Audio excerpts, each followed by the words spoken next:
السلام علیکم ورحمۃ اللہ وبرکاتہ۔ امید ہے کہ تمام احباب خیر و عافیت سے ہوں گے۔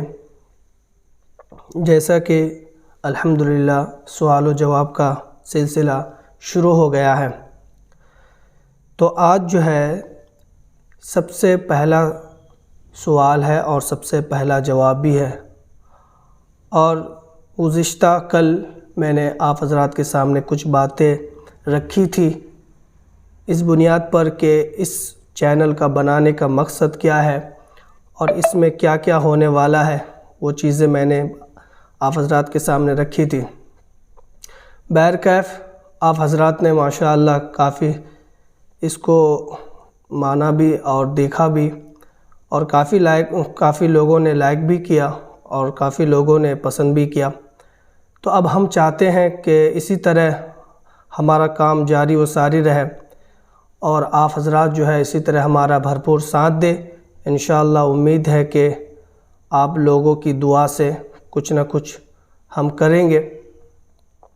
بہرکیف تو مسئلہ یہ ہے کہ جماعت کی نماز میں امام صاحب آخر قعدہ میں مسبوق اسی وقت آیا تو کیا مسبوق کو پہلے تکبیر کہہ کر ہاتھ باندھنا ہوگا پھر بیٹھنا ہوگا جماعت پکڑنے کے لیے، یا سیدھا اللہ اکبر کہہ کر کے بیٹھ جائے گا قعدہ میں؟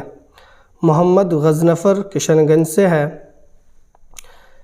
تو سوال یہ کرنا چاہتے ہیں کہ جیسے کہ امام صاحب تشہد میں ہیں، تو اب تشہد میں ہے تو مسبوق اسی وقت آیا، تو اب اس کو کیسے امام صاحب کے ساتھ شریک ہونا ہے، کہنا یہ چاہتے ہیں۔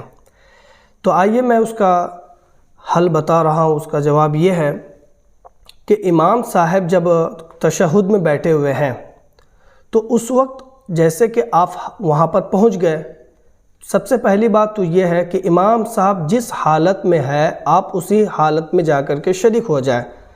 فار ایگزامپل، اگر امام صاحب رکوع میں ہے تو آپ رکوع میں چلے جائیں، سجدے میں ہے تو آپ سجدے میں چلا جائیں، یا جلسے میں ہے تو آپ جلسے میں چلا جائیں، قعدہ میں ہے تو قعدہ میں چلا جائیں۔ تو یعنی کہ اب جس صورت میں اگر ایسا ہوتا ہے کہ ایک سجدہ پہلے ہو چکا ہے اب دوسرے سجدے میں ہے، تو اب یہ نہ سوچے کہ اب دوسرے سجدہ میں ہو جانے کے بعد جب امام صاحب بیٹھیں گے پھر ہم جا کر کے بیٹھیں گے، نہیں، بلکہ آپ اگر ایک سجدہ آپ کو ملتا ہے تو آپ اسی سجدہ میں بھی جا کر کے شریک ہو سکتے ہیں، آپ یہ کام کر سکتے ہیں۔ تو اب سوال جو بھائی کیے ہیں کہ امام صاحب جب تشہد میں ہے تو اس وقت مسبوق کو کیا کرنا چاہیے؟ دیکھیے، سب سے پہلے تو میں آپ کو اچھی طریقے سے سمجھا دیتا ہوں۔ جیسے کہ آپ وہاں پر یعنی کہ امام صاحب کے ساتھ شریک ہونا چاہتے ہیں، تو آپ کیا کریں؟ دو صورت ہے۔ ایک تو ہے کہ آپ نیت باندھیں، اللہ اکبر کہہ کر کے ہاتھ باندھ لیں، اس کے بعد پھر اللہ اکبر کہہ کر کے آپ قعدہ میں بیٹھ جائیں، تشہد میں بیٹھ جائیں۔ دوسری صورت یہ ہے کہ آپ اللہ اکبر کہہ کر کے نیت باندھیں اور اللہ اکبر کہہ کر کے ڈائریکٹ آپ جا کر کے بیٹھ جائیں تشہد میں، یعنی کہ آپ ہاتھ نہ باندھیں بلکہ ڈائریکٹ آپ تشہد میں جا کر کے بیٹھ جائیں۔ یعنی کہ دو صورت ہے، آپ ہاتھ بھی باندھ سکتے ہیں اور ہاتھ نہ باندھیں تو ڈائریکٹ اللہ اکبر کہہ کر کے نیت باندھیں اور دوسرے بار اللہ اکبر کہہ کر کے آپ ڈائریکٹ تشہد میں بیٹھ جائیں۔ امید ہے کہ آپ کو یہ مسئلہ سمجھ میں آ گیا ہوگا۔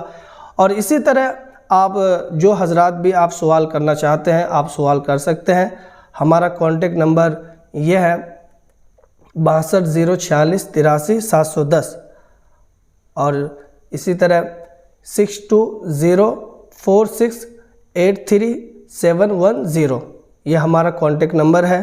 اگر آپ کوئی مسئلہ پوچھنا ہو یا اسی طرح آپ کو قرآن و احادیث کی روشنی میں کچھ باتیں اگر معلوم کرنی ہو تو آپ اس نمبر پر کانٹیکٹ کر سکتے ہیں، معلوم کر سکتے ہیں۔